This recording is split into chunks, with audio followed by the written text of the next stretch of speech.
Welcome to the Resilient Artist Podcast, your go-to space for wellness and success strategies tailored for musicians. Join us each week as we explore tips, tools, and stories to help you thrive in your music career while staying balanced and inspired. Let's dive into today's episode. Hello, and welcome to the Artist Wellness Collective podcast, where we delve into topics that support the well-being of musicians. I'm your host, Crystal. And I'm Rachel. Today we're exploring a topic that's crucial for musicians on the road, and that is nutrition. That's right. Maintaining a healthy diet while touring can be very challenging, but it's so essential for sustaining energy levels, supporting mental clarity, and fueling your creativity. Yeah, so let's dive into some nutrition tips tailored specifically for musicians on tour. Yeah, so touring often involves irregular schedules, long days, and limited food options, making it very easy to neglect nutrition. Right, sadly, but prioritizing healthy eating habits is crucial for musicians to perform at their best and stay physically and mentally well. You know, one of the keys to maintaining a healthy diet on tour is planning ahead. Yeah, so pack some healthy snacks like nuts, fruits, protein bars. Nuts not for me because I'm allergic to nuts, and that makes it hard because so many easy, quick, protein-filled snacks have nuts in it. So I have to get a little bit more creative, but for all of you nut eaters out there, that's a good tip. And then researching restaurants that are in the area that have healthy options, or go to the grocery store and pick up a few healthy alternatives that you can snack on the road or in your hotel room, things like that. On stage, off stage, I think it's really important to have snacks. I'm a snack girl, always have snacks. As much as I love snacks, when it comes to meals, it's very important to have a balanced meal. So include something that's a carb, include a protein, include healthy fats. When you have that balance, it's very good for your body, your mind, everything to perform at its best. That's right. And people forget, I used to teach nutrition classes for a while, and people forget that carbohydrates, which sadly have been given a bad name due to all the processed carbs out there, but carbohydrates are what really provide us energy. So carbohydrates meaning healthy, complex, whole food carbohydrates are the best ways to sustain and get energy. Now, protein, everybody's always, where are you getting your protein? Eat your protein, but it supports muscle recovery and repair. So protein is what helps with enzymes and muscle recovery and repair. So we definitely need that, but protein is not your main energy source. And then of course, healthy fats, like Crystal talked about nuts. Nuts and seeds are a great way to get some healthy fats, and healthy fats support brain function so that you can think and write and perform, and also help with your satiety. And what that means, it just means helps you stay full a little bit longer. And from there, of course, with the balanced nutrition, we need our carbohydrates, our proteins, and our fats. And we've talked about this before, but staying hydrated. Our bodies are 50 to 70% water. And if we don't have enough water in our body and enough hydration, your energy levels are going to plummet. You're not going to be able to think properly. You're not going to be able to perform. So especially during those long performance or travel days, making sure you get enough water is crucial. Totally. So a really great way that you can do that is to make sure you have a reusable water bottle on hand.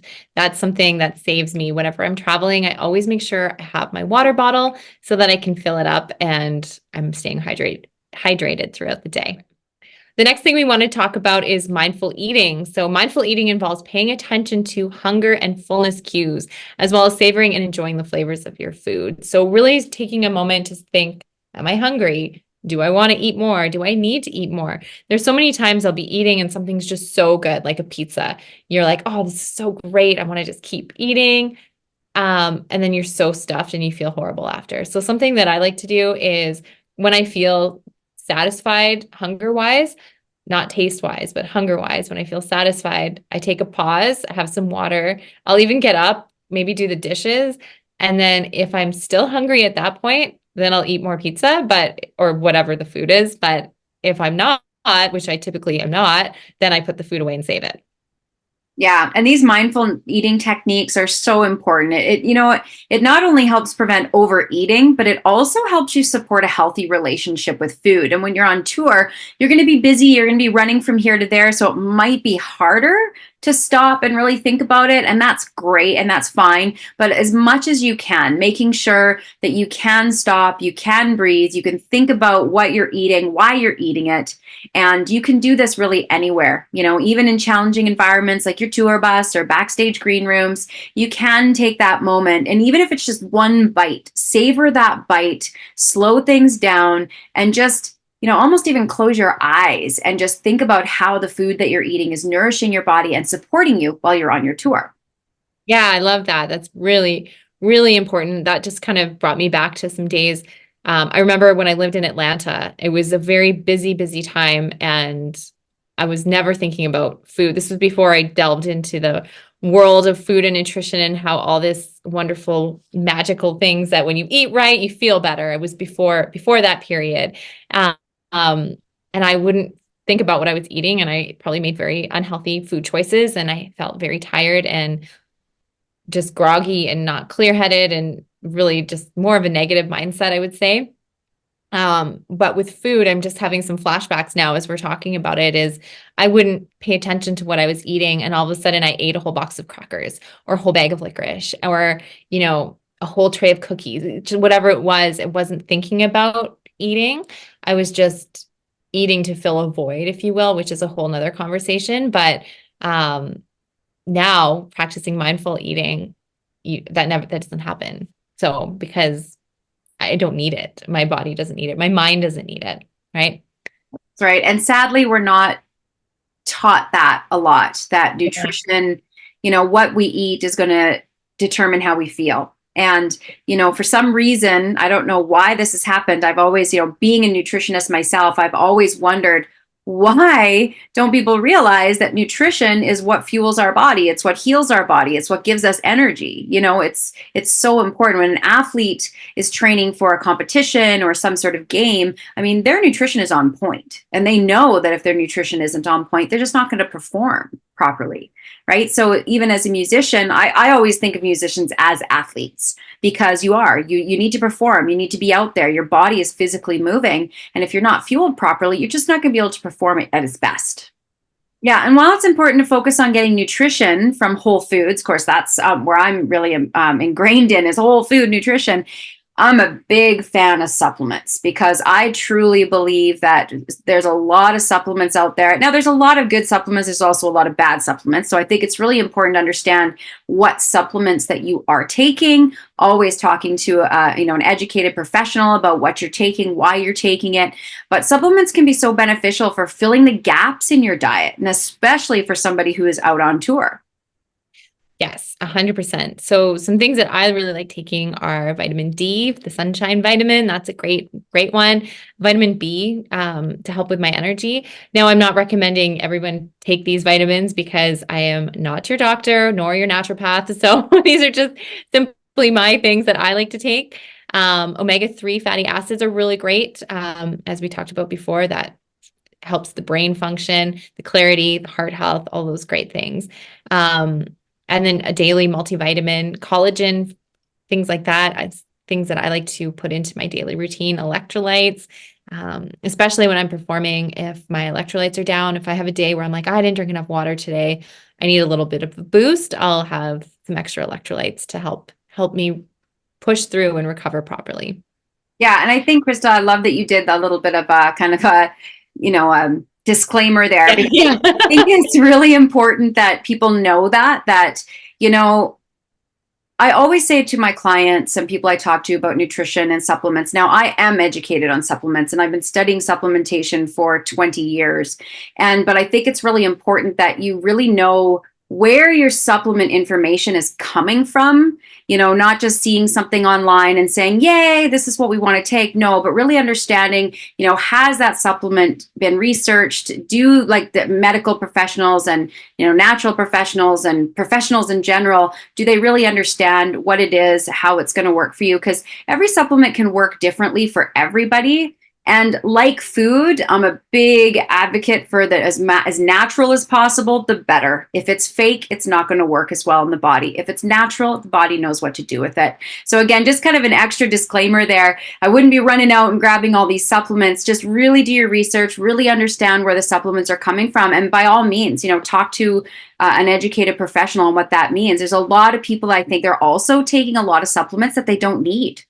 Yes, totally. And then something else too, as much as every person needs different supplements, every kind of stage that you're in could use different supplements. Like for me, 2 years ago, I needed to take 10 different supplements, and now my body has healed, and now I need two. So we don't always need to continue those same supplements. So making sure you're having regular check-ins with your naturopath or your doctor, whoever you go to for your supplement advice. Yeah. Yeah. Yeah, absolutely. Because some supplements can be harmful to people as well. Just like medications, some are great, some are not. So I think but again, this is a whole other Yeah, conversation. I know. And a I whole feel like that's the other, theme of our podcast is right? a whole other conversation. Yeah, totally. Isn't that the truth? And it's also can be very controversial topic as well, because again, then we get opinions. Yeah. I think you should do this, you think you should do that, this person says this person says that. And I think again, that's where it comes from, understanding why you're taking something, right? Rather than just taking something because someone said take it, understand why you're taking it and what it's actually doing for your body. I think is really key. That's just my personal opinion as well. Yeah, I totally agree with that. And I also want to talk about indulgences. So as much as we're talking about, eating real food and staying healthy, I think it's also really important to note that, it's okay if you have an indulgence. It's okay if you have a piece of cake or if you have a burger and fries, like I mentioned previously. It's okay to have these things, but just make sure it's not your habit to go to those things as your regular go-to. I think that's very important. The 80-20 rules is really kind of what I go by. Not strict, Oh, don't be strict yeah. on yourself. Give yourself that leeway. I've gone through so many different diets, and that diet culture is one of the most toxic things that has been for my mental health. I can't talk about it enough, how terrible it was. One of the diets, I would go and get weighed every few days, and then they would give you injections, and then they would tell you to limit your liquids. And it was just everything was written down on a piece of paper that went into my body. And sure, that's great to kind of discuss or to figure out what is going in if you're having health challenges, but not on the regular. It's not great on a regular basis to be obsessed with everything that you're eating and how many calories it has, and how it makes you feel is one thing, but to just note it to lose weight I'm not okay with that. I have been through so many struggles with that, and mentally it really affected me. And then that I would lose the weight, and then I would gain the weight, and then I would lose the weight, and then I would gain the weight. And when I started mindful eating and eating intuitively, all of a sudden I'm not stressed. I'm not thinking about food. I'm enjoying food. I'm enjoying whatever I want when I want. And I'm not craving a whole tray of cookies. It's very interesting how that has shifted. And, we can talk about more of this later, but really just knowing it's okay to have a treat. I want to stress that.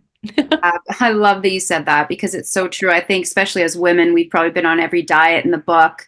Yeah. And you're right. It's an emotional, mental health roller coaster, and it's not good. So I always say to my clients, and I do this myself, that if I want to have a treat, I mean, sugar is my drug of choice. I shouldn't even say that probably in that way, but sadly, sugar is a drug, and sugar is very detrimental, but it's also something that a lot of people gravitate towards in stress. When somebody's stressed. But I always say, if you want to have a treat, make sure it's the best treat ever. If you want to have some chocolate, just get the good stuff, right? Don't eat the stuff that's not going to make you satisfied. If you want a piece of chocolate cake, get a really good piece of chocolate cake and enjoy it, right? Okay. And then from there, you can let it go and move on to the next healthy meal, right? Making sure that you're balancing these indulgent treats with nutrient dense meals and snacks. And that way you'll be supported in your overall health and energy levels. Yeah, 100%. And just to note on what you said, sugar being your drug of choice, sugar is also my vice. And it's funny, like the other night I said to Darren, I'm like, oh, I really feel like a ginger ale. And then he stops and he looks at me, he's like, how's your soul today? And just check in, like when you're craving those things, what's going on in your world? Why do you want those things? And it's okay to have a glass of ginger ale, but it's like if you're reaching for it out of exhaustion or out of stress, or if you're not feeling 100% you, if it's your vice, check in and then see why you're feeling that way and do a little bit of, internal work and then have the ginger ale, right? Oh, absolutely. And again, that's a whole other podcast I topic. know. I've actually developed a whole program based on that because it's so true. And you just got to learn to tap in and just understand why you're reaching for that food. I think that's really great advice. Yeah. So that's all the time we have for today. We hope that these nutrition tips will help you as musicians stay healthy and energized while on tour. And remember, prioritizing your nutrition isn't about feeling good. It's about fueling your creativity and performing at your best. Thanks for tuning in to the Resilient Artist Podcast. If you've enjoyed today's episode, be sure to follow, like, and share this podcast with your fellow musicians. Your support helps us grow and reach more artists just like you. Don't forget to subscribe so you never miss an episode, and leave us a review to let us know what you think. Ready to take your wellness journey to the next level? Join the Artist Wellness Collective at www.artistwellnesscollective.com for more resources, community, and support designed to help musicians thrive. Until next time, keep creating and living your best artistic life.